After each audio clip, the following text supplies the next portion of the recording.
Bonjour à tous. Dans cette vidéo, nous verrons qu'est-ce que vous avez fait à l'école qui est entré dans l'histoire. Bienvenue sur la chaîne Questions-Réponses. La chaîne où vous trouverez réponse à tout. Merci à Loïc Boursin, Aurélien Pommier, Anne Bachelère et Sophie Beau de nous partager leur point de vue. C'est parti pour la première réponse de Loïc Boursin. J'ai donné moi-même la leçon aux autres élèves. On avait un vrai abruti de prof il y a quelques années, quand j'avais 10 ou 11 ans. Elle était le stéréotype parfait du professeur que personne ne veut avoir. Tout le monde avait très peur de cette dame. Elle était, vous savez, le genre de vieille dame en colère, qui faisait les 100 pas dans la salle de classe avec une longue règle tordue et un nez encore plus long et tordu, s'assurant que nous nous asseyions tous bien droits et nous réprimandant bruyamment si nous étions juste capables d'établir un contact visuel avec la personne à côté. Elle était grande, imposante et à la hauteur de ses menaces.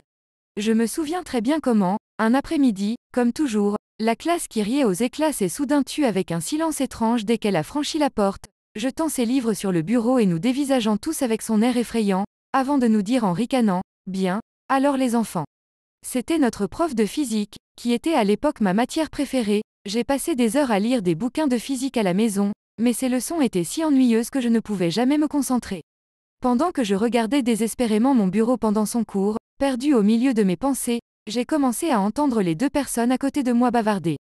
Je ne voulais pas être impliqué dans l'histoire, alors j'ai continué à regarder les marques sur la table, avant d'être brutalement stoppé dans ma petite sieste cérébrale par le claquement de la règle de la prof. En levant les yeux, je me suis vite rendu compte à quel point la situation était inquiétante. La prof avait eu l'impression que nous étions trois à parler, et non pas seulement les deux à côté de moi. C'était absolument faux, donc je lui ai répondu qu'elle avait tort, mais ça a semblé la rendre encore plus dingue. Au final, elle m'a puni seulement moi et m'a fait me lever devant toute la classe, croyant que ce serait suffisant pour m'humilier et m'obliger à m'asseoir. Ce qu'elle n'a pas réalisé, c'est que je n'ai pas du tout peur de me lever devant un tas de gens. Si j'adore une chose, c'est monter sur scène, et je suis sûre que ma classe n'oubliera jamais ce numéro. J'ai répété respectueusement, je n'étais pas en train de parler. J'étais connu comme le gamin sage, qui avait environ 2 amis et passait la plupart de son temps à lire dans un coin, donc le fait que j'ai eu la témérité de me lever et de dire ça a choqué toute la classe. Mais ce n'était pas tout. Ça l'a rendue toute terne. Elle n'avait pas l'habitude de voir quelqu'un remettre en question son autorité et elle avait l'air d'un poisson en détresse.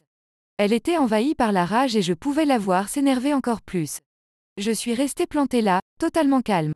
Finalement, perdue dans ses pensées, elle a crié. « Eh bien, si tu penses que c'est si facile, pourquoi tu ne viens pas ici donner la leçon toi-même?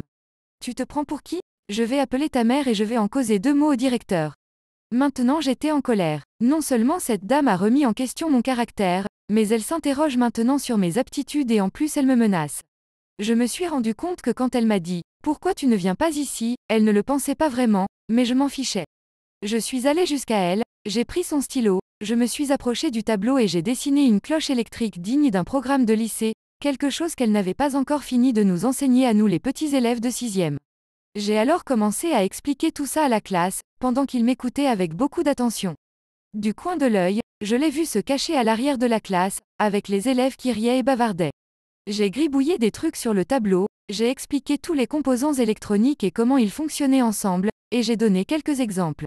J'ai réussi à aller enseigner ça en profondeur, aussi loin que mon jeune esprit le pouvait, ce qui n'était pas très précis pour être honnête, mais suffisant pour lui montrer ce dont j'étais capable, alors que tout le monde me regardait, à moitié choqué, à moitié confus, se demandant comment ce geek était capable de nous faire ce cours.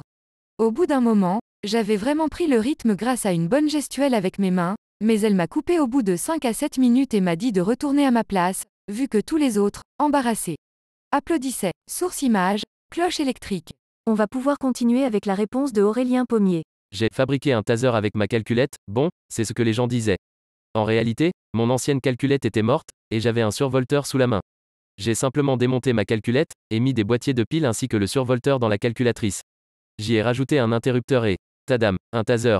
Ah, et si vous vous demandiez pourquoi ma calculatrice était morte, j'avais renversé de l'acide chlorhydrique dans mon sac. On va pouvoir continuer avec la réponse de Anne Bachelère. Juste répondu à une pseudo-institutrice, remplaçante de remplaçante, qui était méchante et faisait pleurer les plus vulnérables. Mademoiselle, vous nous emmerdez. J'avais environ 8 ans. Nous continuons avec la réponse de Sophie Beau. J'ai eu un élève en 4e il y a quelques années qui m'a appris que même à notre époque une vie de merde, désolé pour l'expression, je n'en vois pas d'autre, ça peut commencer très tôt. J'étais sa prof principale, donc au courant de son histoire. Il avait été placé en foyer par un juge car son père, qui avait un problème d'alcoolisme, entre autres, n'était plus en mesure de s'occuper de lui ni de sa sœur. Il avait perdu sa maman, son père s'était remis en couple avec une femme que mon élève aimait beaucoup, mais qui elle aussi était morte d'un cancer.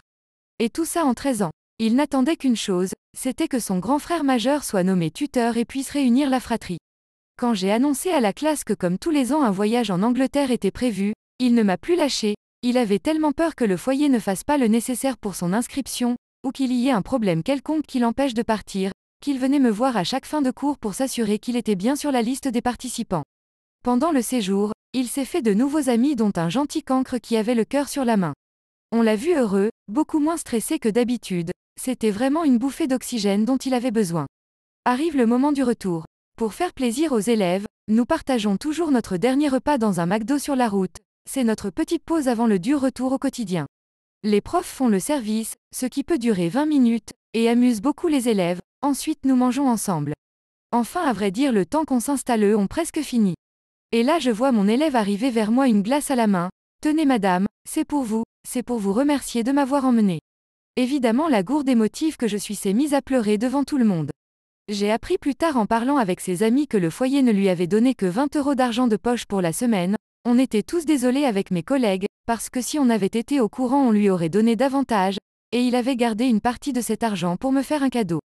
Des gestes de gentillesse pendant ma carrière, il n'y en a pas eu qu'un, lors du même séjour un grand costaud de SEGPA, une section adaptée aux élèves en difficulté, m'a attrapé par l'épaule en marchant, pour me remercier à sa façon. Mais la glace, c'est vraiment le plus marquant, parce que je sais que j'ai contribué à la fabrication de beaux souvenirs d'adolescence pour quelqu'un qui en avait bien besoin. La vidéo est terminée. Merci d'être resté jusqu'à la fin. Si vous avez trouvé la réponse que vous recherchiez, merci de laisser un like et de vous abonner, ça nous aiderait beaucoup. La vidéo est terminée. Vous pouvez continuer de discuter de cette question en commentaire, ou trouver une autre question qui vous intéresse. À la prochaine.